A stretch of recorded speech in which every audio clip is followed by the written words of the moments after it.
There's an old saying, sometimes it's better to be lucky than smart. It is, of course, an inverted version of a more popular saying, which puts smart in the lead position. Uh, We won't quibble here. It's not for us to quibble, except to point out that 2 months after Muriel's murder, authorities got the biggest break in the case so far. It seemed to come from an unexpected place, not Anchorage, not Fairbanks, where another vehicle explosion had caught the eye of investigators. No, Seattle.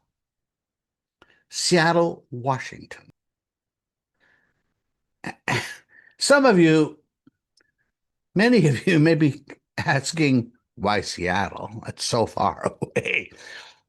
But it's actually the closest major city to Alaska and, of course, to Anchorage.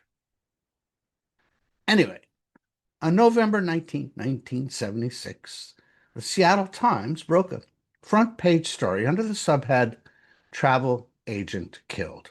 The headline read, Suspect Quizzed in Bombing. This was the first break worth writing about. It brought with it a sense of cautious optimism. The details were tantalizing. As the Seattle Times story noted, a Marine Corps fugitive arrested here last week for suspicion of burglary is being questioned by Alaska authorities in connection with the fatal car bombing of an Anchorage travel agent September 30, the Times has learned. The Marine, 18, has said he was paid $5,000 to plant a bomb which killed Muriel File, 41, the owner of Anchorage's professional travel services. At the time of the bombing, Alaska authorities told the Times the murder could have been part of a nationwide effort by organized crime to gain control of travel agencies. The agency is one of Alaska's most successful. The Marine, arrested by Seattle police Saturday, is being held without bail in the county jail. There is a lot to unpack in these 3 short paragraphs. The first tantalizing clue is, of course, the fact that the fugitive was in the U.S. Marine Corps. That for 2 reasons. First, it seemed to support the notion that whoever placed the bomb knew what he was doing. Indeed, as the Seattle Times story noted, county sources said the Marines' account includes planting the bomb, witnessing the blast, and then collecting the money in Anchorage. There was also a more distant clue embedded there. Neil McKay was himself a Marine Corps veteran. Had he maintained ties with his fellow Marines beyond being a frequent visitor to VA hospitals in both California and Alaska? Third, and highly relevant, was that the Marine's confession pointed to the murder as a hit job. The Times has learned that Trooper Lauren Thomas, who is based here, has been told by the Marine that he was approached by an unidentified man in an Anchorage bar and offered $5,000 to place a bomb under the hood of Mrs. Files' station wagon. And that apparently was exactly what he did, according to his confession. He picked up the bomb at a storage locker, planted it in Muriel Files' car, and after the bomb detonated, Lee said he was paid at another bar. And if you've been listening all along, remember our story of the 2 men exchanging $15,000 cash at that Anchorage bar, the ones who got away?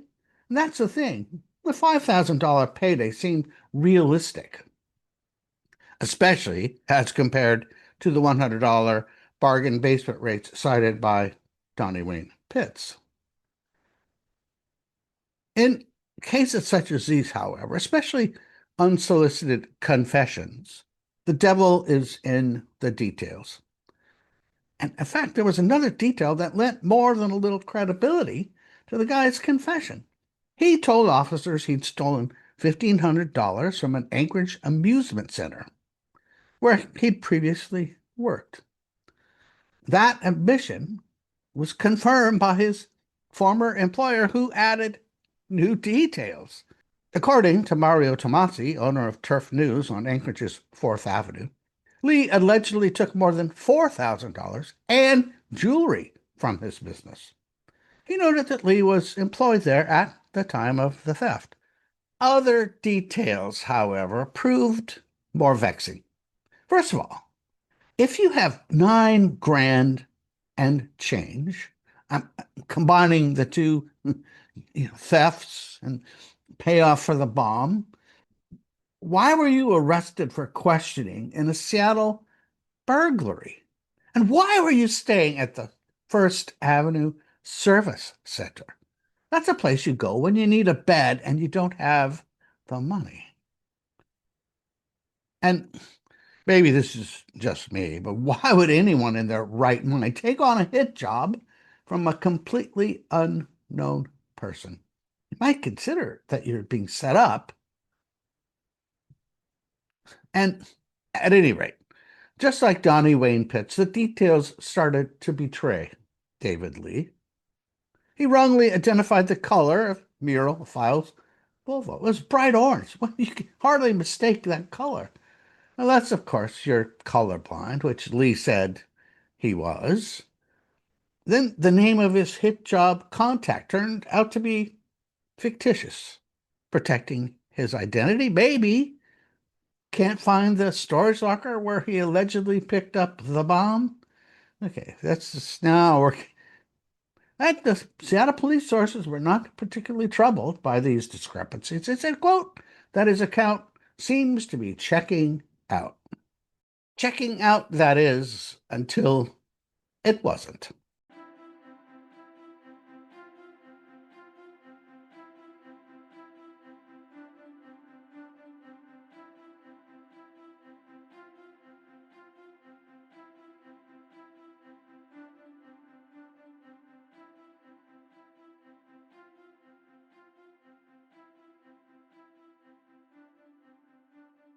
Once Alaska Trooper Lauren Thomas was joined by an Anchorage police investigator, suspect David Lee consented to a polygraph.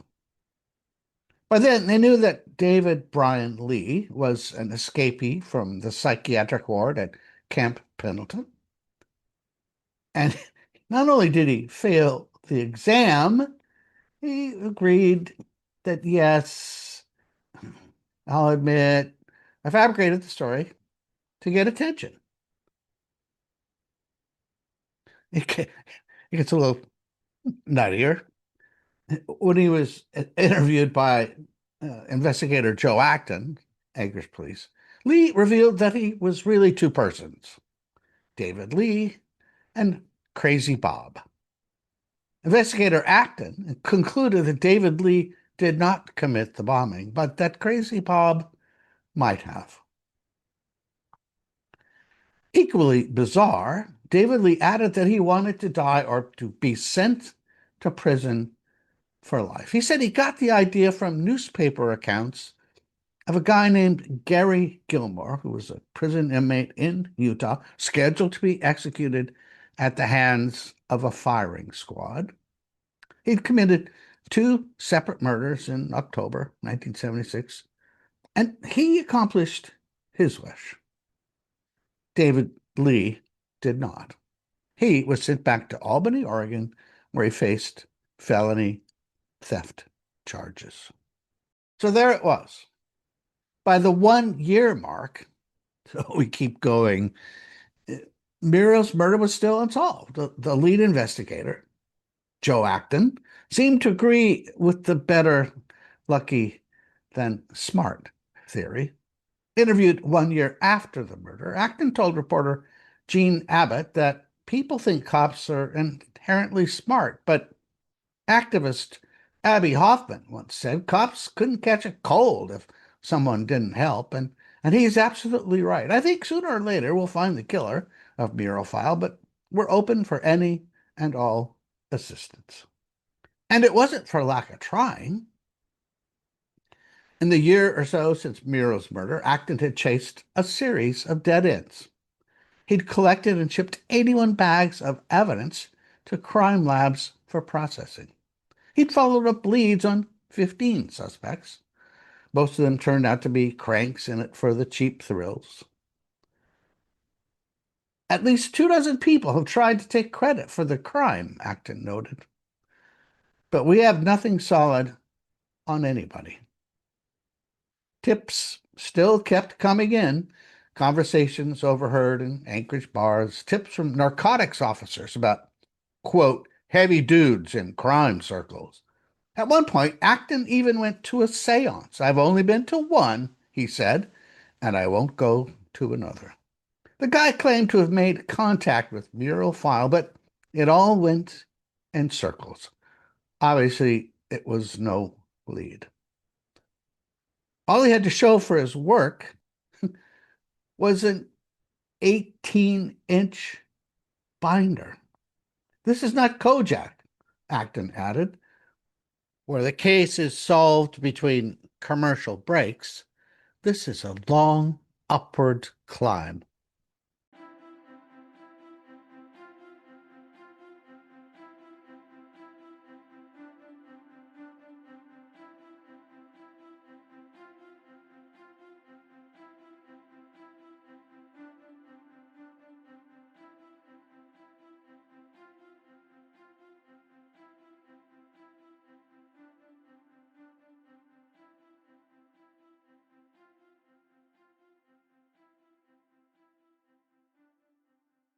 That said, one still wonders why so many people made false confessions or tried to attach themselves to the crime. Not just that AWOL soldier, but so many others. What's wrong with these people? What's wrong with them? David Lee seemed easy enough to figure out. He had a Gary Gilmore complex, Acton concluded. He wanted to die. He thought murderers in Alaska were hanged or shot by a firing squad. Little did he know that since statehood, Alaska has never had the death penalty. And the others, it turns out, not surprisingly, there's an extensive academic literature about false confessions. It seems to be bred into the species. And there are basically three categories. Two of them, and these are the ones we're probably most familiar with, arise out of police interrogations.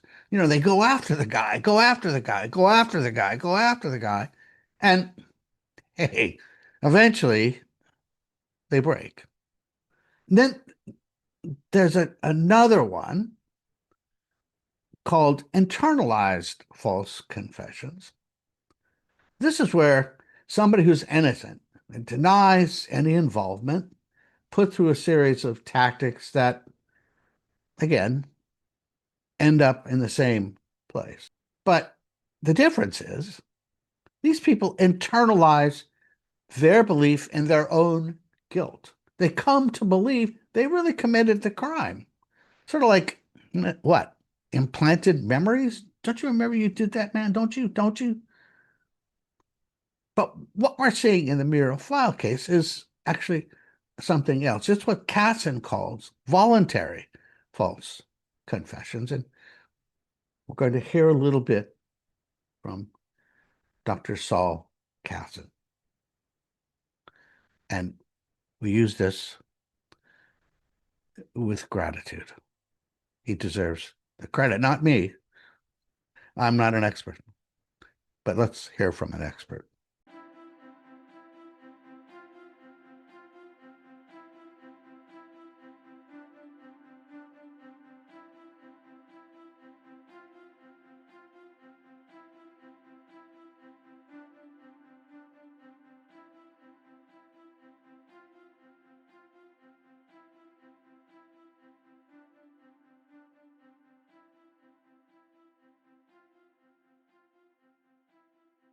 Would you ever confess to a crime you didn't commit?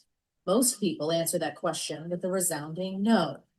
Yet, according to the Innocence Project, almost 30% of wrongful conviction cases overturned by DNA testing involved a false confession. So, why do people, seemingly of sound mind, implicate themselves? The answers may surprise you, but they shouldn't. In this episode, we speak with a psychologist about how law enforcement, current policies, and our own sense of justice can lead to false confessions. I'm Audrey Hamilton, and this is Speaking of Psychology.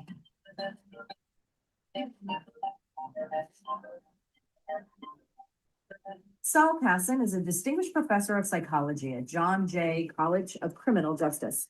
He has pioneered the scientific study of false confessions, and his research has been integral in preventing wrongful convictions and understanding why innocent people are targeted for interrogation, why they confess, and the effect of this evidence on judges and juries. Welcome, Dr. Passon. Let's start right off the bat with the most obvious question I think people have about false confessions. Why would anyone confess to something they didn't do? Do we understand the psychology of why this happens, especially in something like a murder investigation? Right. It's interesting. That is the most interesting first question, because when I ask people, would that be something you would ever do? The answer unanimously and strongly is no. Nobody imagines they would ever do it short of having a gun to their head. The very short answer is that everybody has a breaking point, but it's a little bit more complex than that. It turns out there are three types of false confessions, and there are three different storylines as to why an individual would confess to something they didn't do. One is there is a category of false confessions known as voluntary false confessions. These are cases, and it often happens in high-profile cases that are in the news, where people come out of the woodwork and volunteer confessions to crimes that are in the news that they didn't commit. Kind of the poster child instance of that in history is when Charles Lindbergh's infant son was kidnapped in 1932. 200 people volunteered confessions, and all of them were false. You see that again in high-profile cases. Sometimes people volunteer confessions because they're seeking attention. Sometimes they're looking actually to protect somebody else who is the culprit. And sometimes it reflects some degree of delusion, and it reflects on their mental health. Honestly, I don't see the voluntary false confessions, while they happen and happen with some degree of regularity and always have. I don't see them as a particular problem for the criminal justice system. I think it's interesting that when somebody volunteers a confession to police typically react with some degree of skepticism. Right. And why would anyone just they ask the question, well, yeah, and so they say, well, you say you committed this murder, prove it. What do you know about the crime? And if the individual who's offering to admit guilt can't also provide details about the crime that are accurate as known to the police, then the police don't follow that case. And so those voluntary false confessions don't tend to enter the criminal justice system as problematic. The problematic are the next two types. And these are the types of false confessions that arise from police interrogations. These are innocent people who, when asked about the crime, deny any involvement, and then they are subject to a process of interrogation.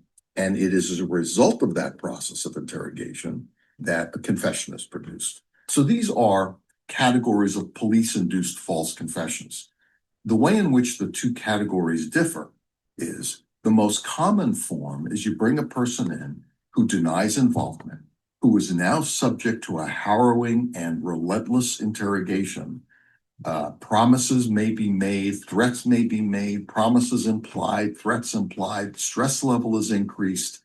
They're isolated, they're away from anybody who's familiar, and essentially, to make a long story short, everybody has a breaking point.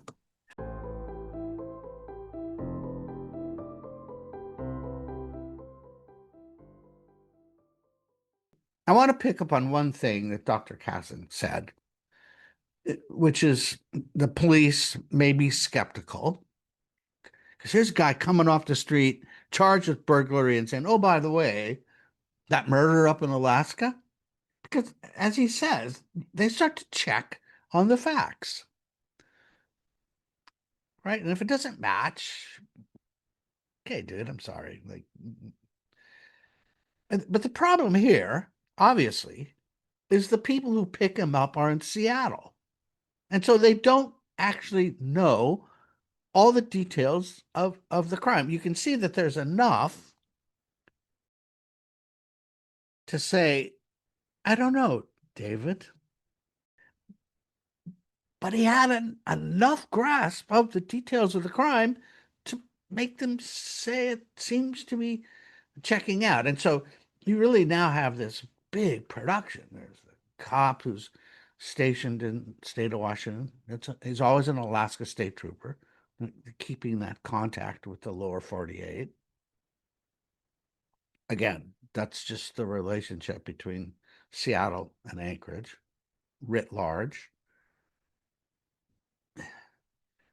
But they have to bring the Anchorage guys down, and it's when they get there that everything falls apart.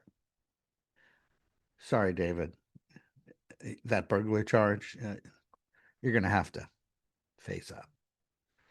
Okay, that's all for now.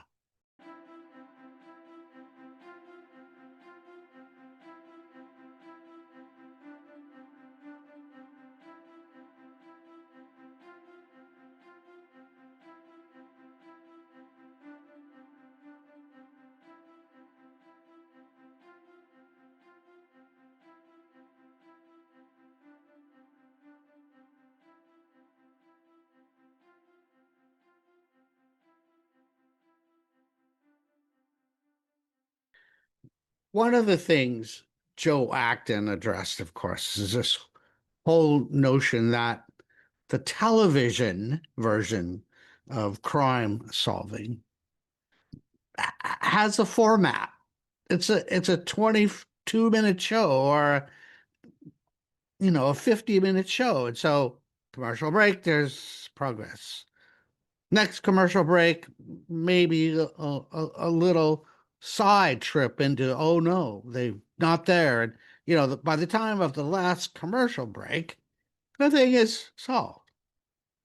Because in crime fiction, which is not what I write, there's always a solution. And not only is there always a solution, it's a satisfying solution because the writer or writers have preordained an outcome. And it's, we used to say, true crime writers,